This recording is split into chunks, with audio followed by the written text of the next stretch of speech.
Assalamualaikum warahmatullahi wabarakatuh. Waalaikumsalam. Salam budaya, salam cekdom.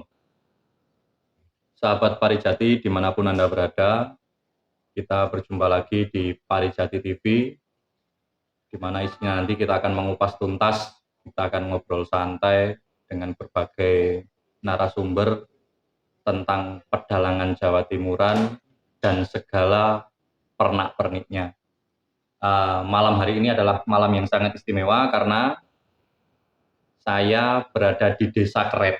Desa Keret ini masuk Kecamatan Krembung, Kabupaten Sidoarjo. Saya berada di rumah atau kediaman dalang yang sangat fenomenal. Beliau adalah dalang yang masih muda, tapi dengan segudang prestasi yang sangat kondang dengan tanggapannya yang begitu laris, begitu banyak volume tanggapannya. Beliau juga seorang dosen di Universitas Negeri, dan beliau juga adalah Ketua Parijati Paguyuban Ringgit Jawa Timuran. Maka tanpa berlama-lama, kita akan ngobrol santai dengan beliau yang sudah ada di sebelah saya, Mas Johan Susilo. Assalamualaikum, Mas. Waalaikumsalam warahmatullahi wabarakatuh. Sehat nggih? Alhamdulillah sehat.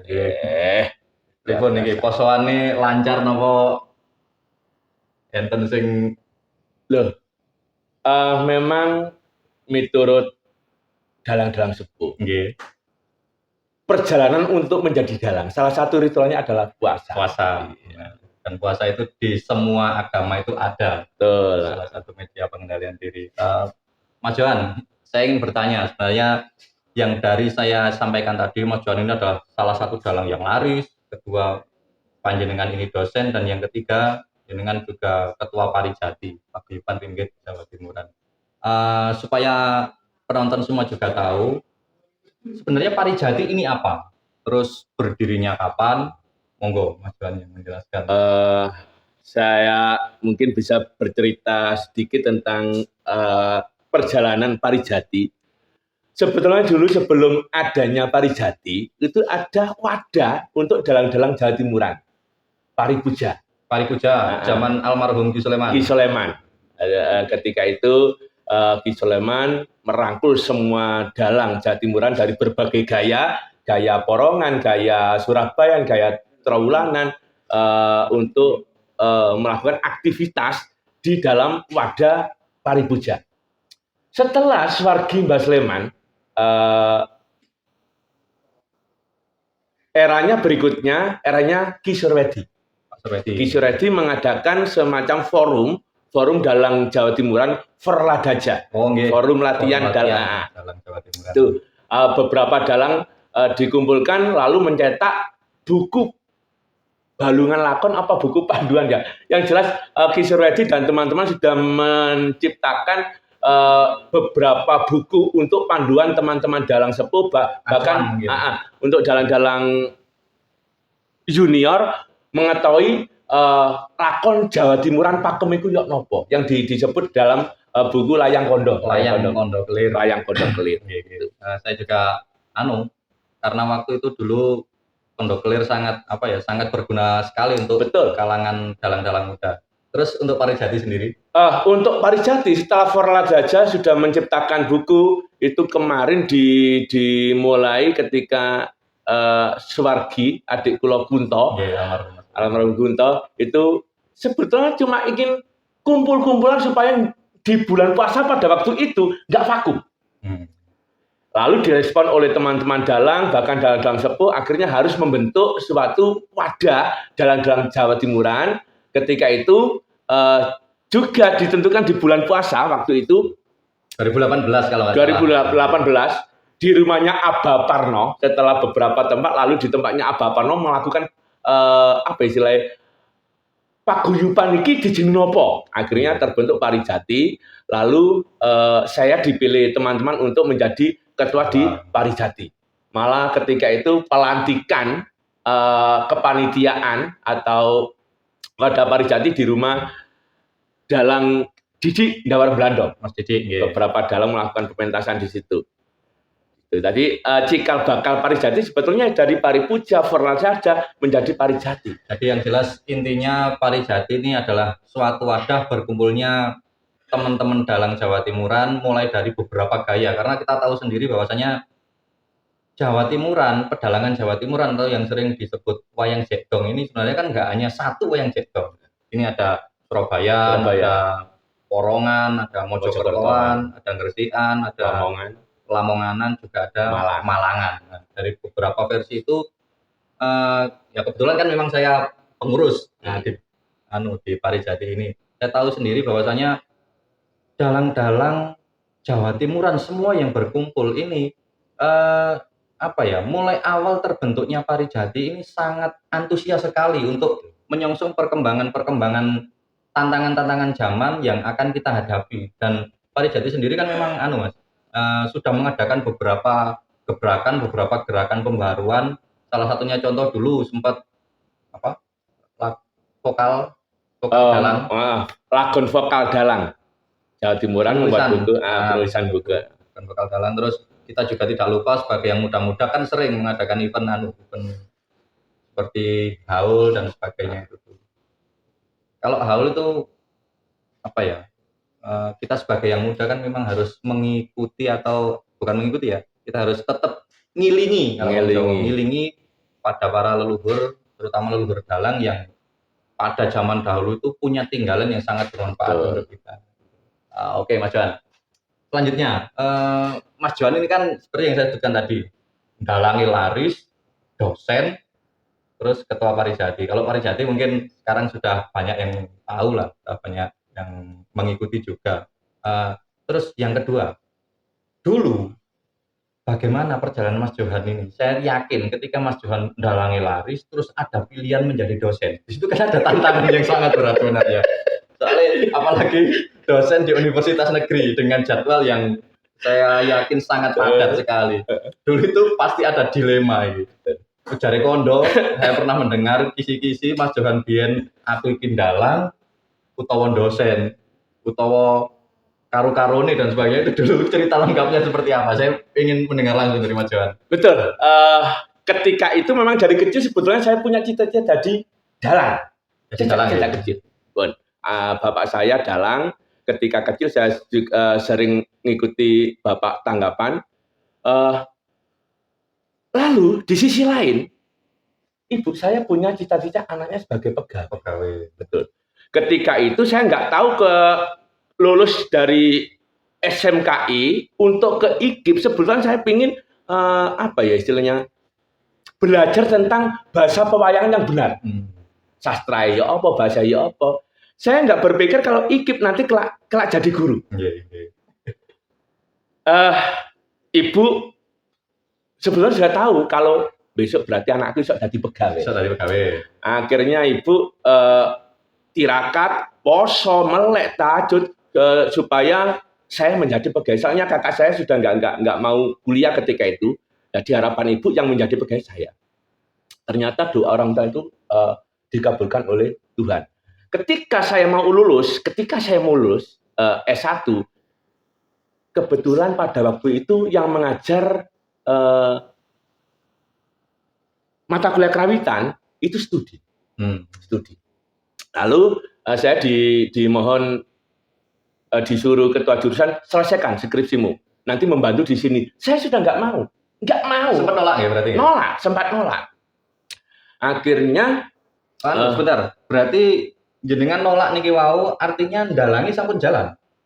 Saya ketika itu kuliah, perjalanan mendalang sudah setiap tahunnya sudah sekitar 30-40 teror. Oh, berarti masih ngerasakno duit teror bisa. Terus sempat saya tolak, tapi akhirnya tetap saya suruh lulus, akhirnya dikasih kesempatan menjadi asisten dosen, meskipun itu bukan pilihan saya. Akhirnya di tahun 2006 itu ada formasi pengangkatan dosen. Ketika itu saya sudah pengennya nggak milih. Soalnya ada kata-kata nyambut gawe dalang nggak kena diwayu. Harus fokus dalang. Artinya nggak kena diwayu itu nggak kena di karo penggawean liyane. Betul. Nggak bisa di dua pekerjaan, yang satu dalang, satu pekerjaan lain. Nggak bisa. Soalnya dalang itu memang berat. Ketika itu dalam kebingungan saya sowan ke Mbak Sleman Suwargi. Mbak Sleman jalan seperti itu. Gak iso, dalang diwayu atau digaru gak iso. Kuat awakmu gak kuat pikiran gitu. Akhirnya beberapa dalang sepuh saya sewani dan yang memberi semangat saya ketika itu Ki Bambang Sugiyo Joko Satru. Pak Bambang Sugiyo Joko Satru. Ngene lho, Dik. Contoh sakeh pancen. Beberapa dalang sing pegawai negeri dalah gak kuat akeh. Lah, mbok menawa sampean kuat, lakonono. Lah, ketika besok mbok menawa sampean gak kuat, cono salah siji gitu. Berarti sempat taruhan ya Mas artinya. Sempat taruhan. Cono salah siji iku derajat gede karo. Dalang yo derajat dukur, dosen yo derajat dukur. Itu. Akhirnya saya ikut tes, alhamdulillah lulus ketika itu. Dan apa ya? Ketika itu guru saya Ki Surwedi Mbalong Bendo. Ketika saya sudah milih menjadi dosen, akhirnya ada istilahnya musyawarah dengan orang tua saya, bapak saya, tolong Yohan ojo dibebani abot-abot. Bapak cek ngulang, perkara tanggapan monggo ditoto. Akhirnya manajemen sampai sekarang, saya enggak istilahnya biasanya dalang kan seorang juragan. Wis, juragan yang menangani semuanya dalang. Tapi sekarang manajemen saya enggak. Dari dulu, dari masa bapak saya almarhum Mbah Rukmo ya. Betul. Bapak nerima tanggapan berapa harga nominal tanggapan saya nggak tahu. Saya nggak tahu. Urusan pajak, urusan sinen Bapak. Saya hanya memikirkan urusan lakon ketika itu. Jadi beban saya nggak berat seperti teman-teman dalang. Jadi ketika saya berangkat tanggapan, saya sudah pegang uang untuk membayari pajak-pajak. Nggak usah nunggu bayaran dari yang nanggap. Betul. Artinya berarti memang di sisi lain karena nopo nggih? Mungkin niku wau Mbah Rukmo duwe keinginan sampean dadi dalang. Dari sisi Ibu Jenengan dadi pegawai negeri jelalah dungane karo-karo diijabahi karo Gusti Allah.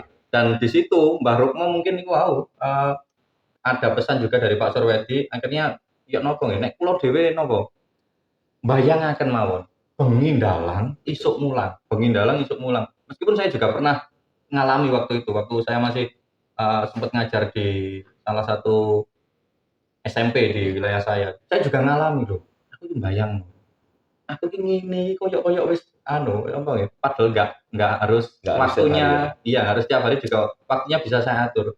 Ini nota waktu panggilan terus aku bayar Mas Johan nih. Nggak tahu kalau ternyata manajemen pagelaran atau pertunjukan wayangnya sudah ada yang menghandle tadi. Tapi saya sudah pernah nggak kuat. Ya apa nih? Ketika saya harus studi S2, dulu kan saya diterima kan S1. Nah, itu aturan dosen harus S2, saya studi S2. Ketika itu saya merasa diatur oleh waktu. Kalau dalang sama ngajar kan sudah bisa saya atur ketika itu. Jam-jam ngajar pun bisa saya atur. Tapi ketika saya studi, saya diatur oleh waktu. Yang ngajar kan profesor-profesor. Ketika di jam 7 pagi, mestinya ngajar, beliaunya nggak bisa. Akhirnya dialihkan ke jam 11 atau jam 1. Ketika studi, saya mikir kapan saya tidur? Malam tanggapan. Lalu pagi ke kampus untuk kuliah. Dilalah jam kuliah, ternyata menyesuaikan dokter atau profesor ya? Iya, yang mengajari tadi. Tuh. Akhirnya saya sempat. Mohon maaf, ini mungkin harus saya ceritakan. Menarik.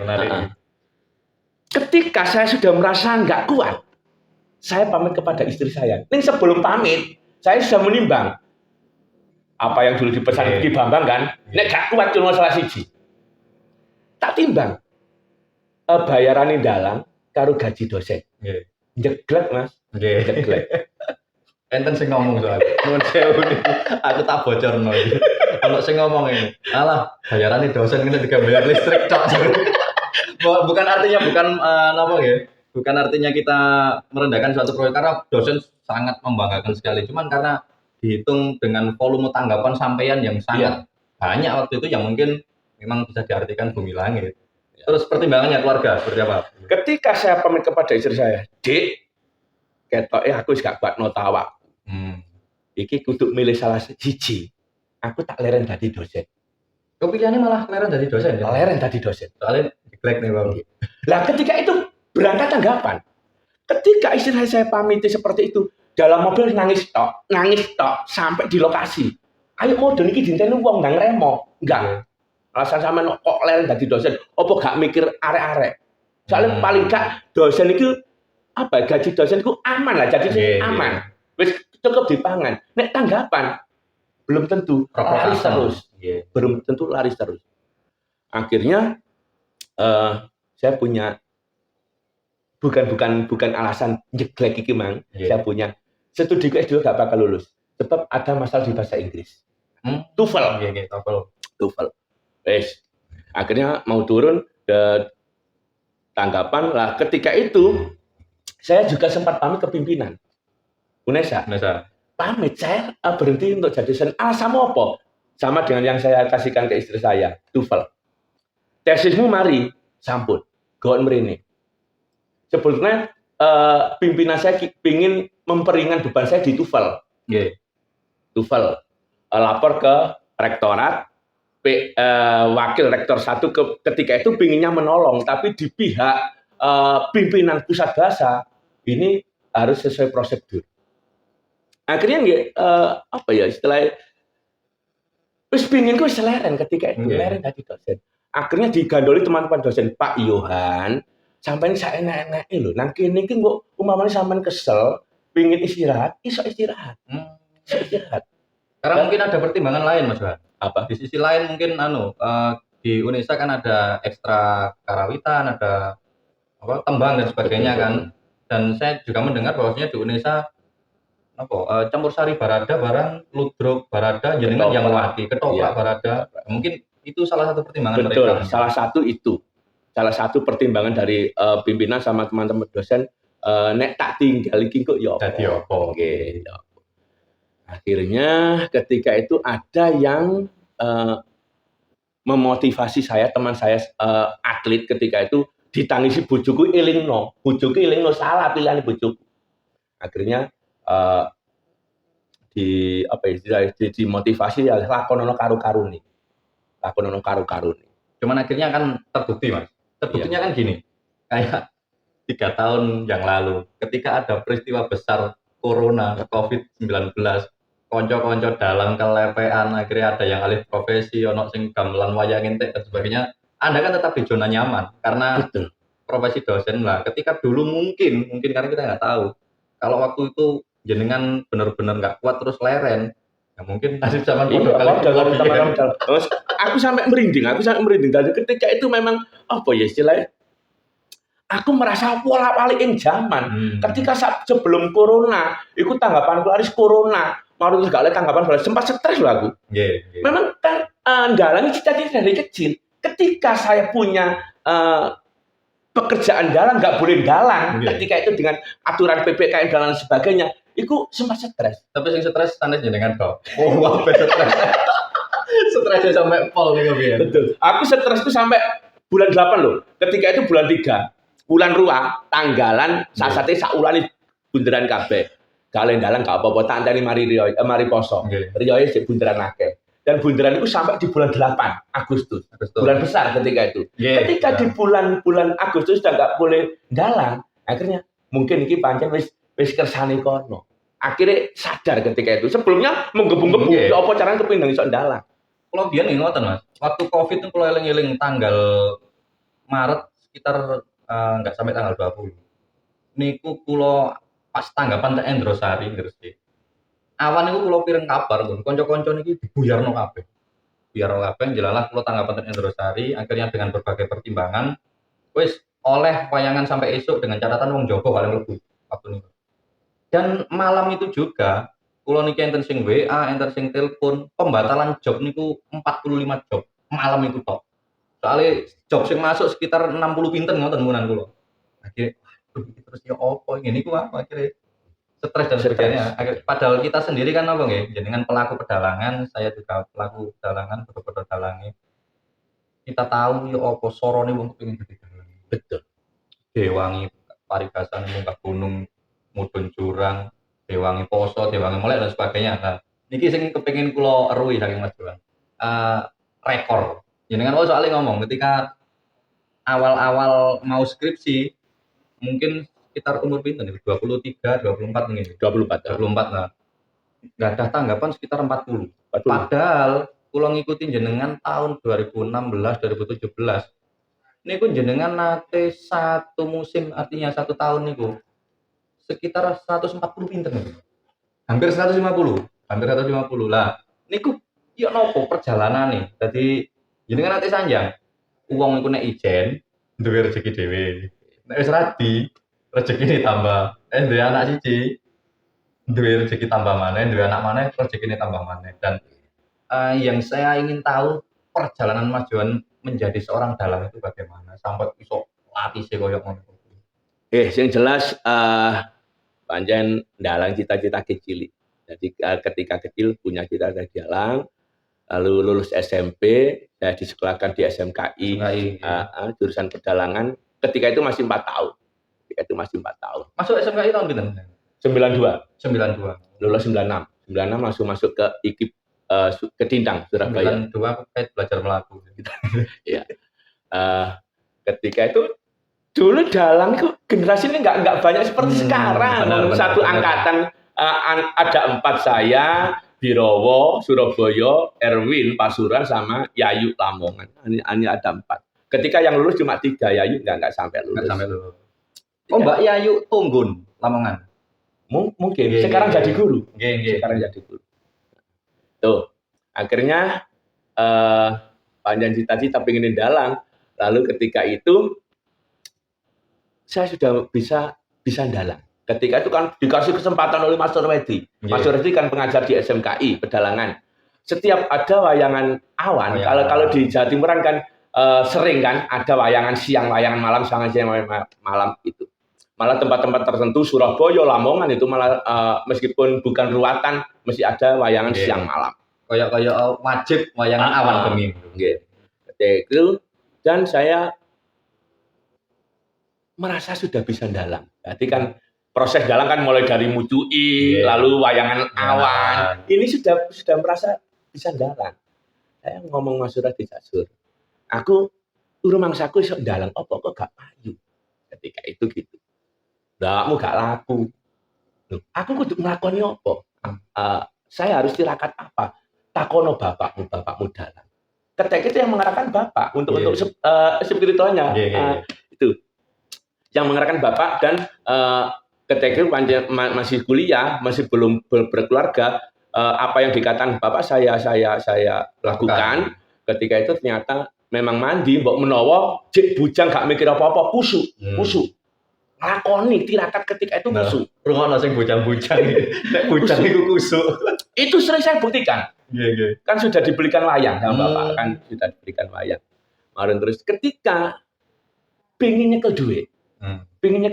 Buka kotak wayang, noto wayang. Durung sampai selesai. Belum sampai selesai. Ada tamu kok. Sering itu. Dengan batin loh ya. Aku gak nyekel duit. Noto wayang. Ada tamu sering.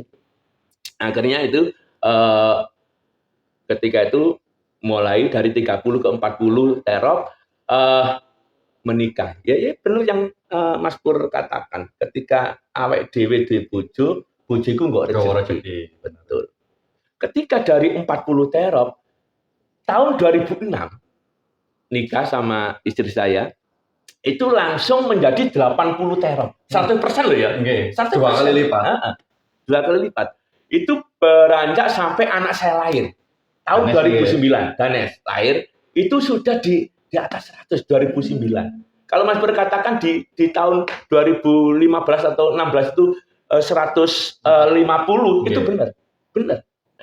Pokoknya ini kok tak titeni jenengan wayangan ten pundi? Daerah Ringin Anom terus awal-awal kalau kenal kalian jenengan itu, itu dalang koyo ngene lari iki yo apa wayangane. Dan ternyata napa nggih?